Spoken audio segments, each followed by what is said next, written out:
Hello, my name is Kevin Finney, and I will be presenting Team 5's Ceres mission design. In this presentation, I will be covering our mission overview, introduction, modeling assumptions, technical calculations and analysis, final design, and will end with the summary of our mission design. To begin, the importance of this mission comes from the discovery made by the NASA spacecraft Dawn.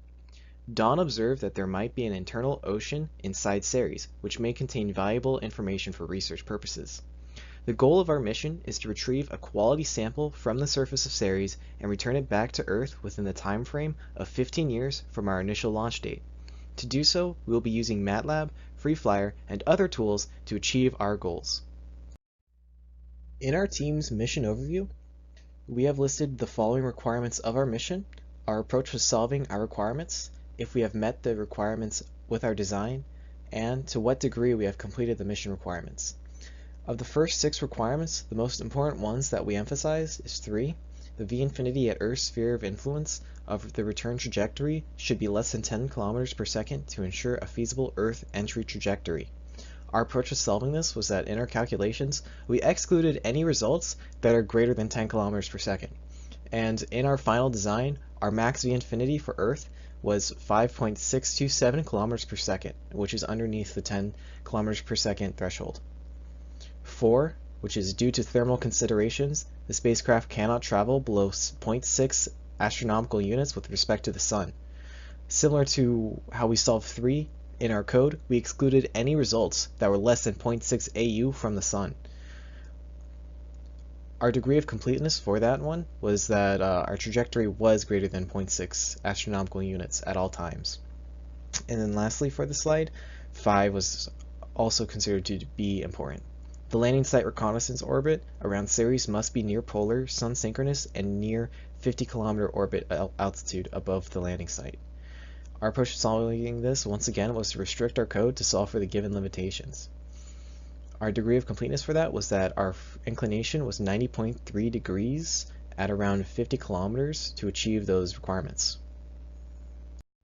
In this continuation of our mission overview, we found that requirement number 10 was of high importance, due to the fact that we wanted our mission to be practical using pre-existing rockets. Requirement number 11 was also important, since flybys are commonly used in industry and help to reduce the time frame of our mission and overall fuel consumption. The modeling assumptions in our mission were used to help solve the calculations of our design. The most important assumptions that affected our mission calculations were the first and last assumptions.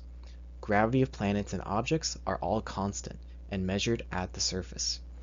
Efficiency values are always used with the most non-optimal factors, such as ISP at sea level on Earth, are included to account for margin of error. These assumptions caused our fuel mass calculations to be overestimations of the actual amount of fuel needed in our mission. For our mission, we used the following tools to aid us. MATLAB is what we used for anything that required mathematical calculations. In the far right column, we have the exact problems that we used the MATLAB to solve for. Trajectory Optimizer was used for the verification of our calculated trajectories found in MATLAB, as well as generating graphics that were used in this presentation. FreeFlyer was used as another tool to see if our trajectories were possible and to create graphics of the generated orbits and trajectories. The Horizon system was used to generate the ephemeris of the celestial bodies that would be used in our calculations. Launch Vehicle Performance website was used to obtain the values we needed for fuel mass calculations. In our calculations, we decided to split the mission into 2 phases, the transfer from Earth to Ceres and the transfer from Ceres back to Earth. Each transfer will include a Mars flyby.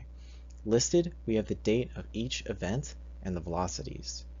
On the left, we have the velocity leaving Earth, which is 3.17 kilometers per second. We also have the velocity v2, which is 5.5273 kilometers per second, which we will be arriving at Ceres with. On the right, we have the velocity we will be leaving Ceres, which is 6.15 kilometers per second. And we have the velocity which we will be coming back to Earth with, which is 5.627 kilometers per second with respect to Earth, which is less than the 10 kilometers per second required by our mission. This is the Gantt chart of all the major event dates found throughout our calculations and the total mission duration. It should be noted that the mission duration is underneath the 15-year maximum that was set on us. Here are our pork chop plots generated from our trajectory optimizer tool, as well as the dates that the events will be happening. These plots are just the plots from Earth to Mars to Ceres. On the left, we have the Earth departure to Mars flyby pork chop plot, and on the right, we have the Mars flyby to Ceres arrival pork chop plot. Here are the trajectory paths of the mission from Earth to Ceres. On the left, we have the trajectory of spacecraft from Earth to Ceres with a gravitational assist from Mars.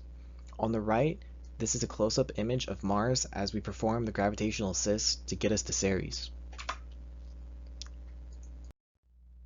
Here are the details of our orbit around Ceres, the chosen landing site to the 300 kilogram descent module to retrieve our sample, which is the crater Oscillator, and satellite ground track shift information.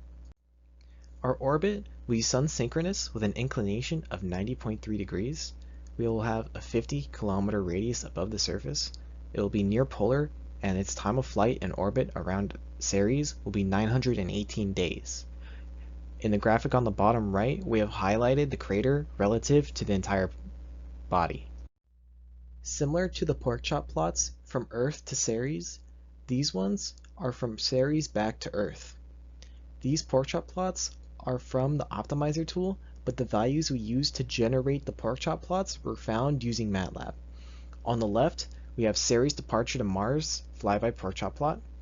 On the right, we have the Mars flyby to Earth arrival pork chop plot. Underneath each of the plots, we have important information such as departure date, Mars flyby date, arrival dates, and the total time of flight for this part of the mission. This slide shows the trajectory from Ceres back to Earth, which includes the Mars flyby. On the left, we have the trajectory of spacecraft from Ceres to Earth with the gravitational assist from Mars.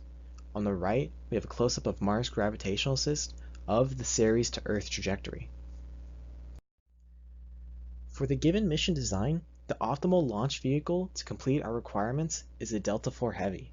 The total weight of the vehicle at launch will be 733,000 kilograms.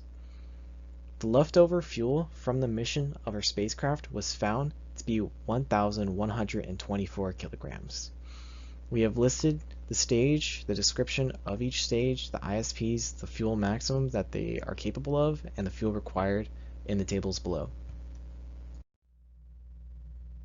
Of our final design, these were the final details that we decided on. The total mass of the launch vehicle will be 733,000 kilograms. The overall leftover fuel will be 1,124 kilograms. The V infinity of Earth at reentry is 5.627 kilometers per second. The launch vehicle will be the Delta IV Heavy. The spacecraft engine fuel type will be LOX hydrogen. The total mission duration will be less than 9 years. The Ceres orbit inclination responsible for the sun-synchronous orbit will be 90.3 degrees. And in our trajectory, we'll be using 2 gravitational assists around Mars. In our approach to solving our mission requirements, we have listed how we decided on solving the given problems and if we met the requirements with our mission design.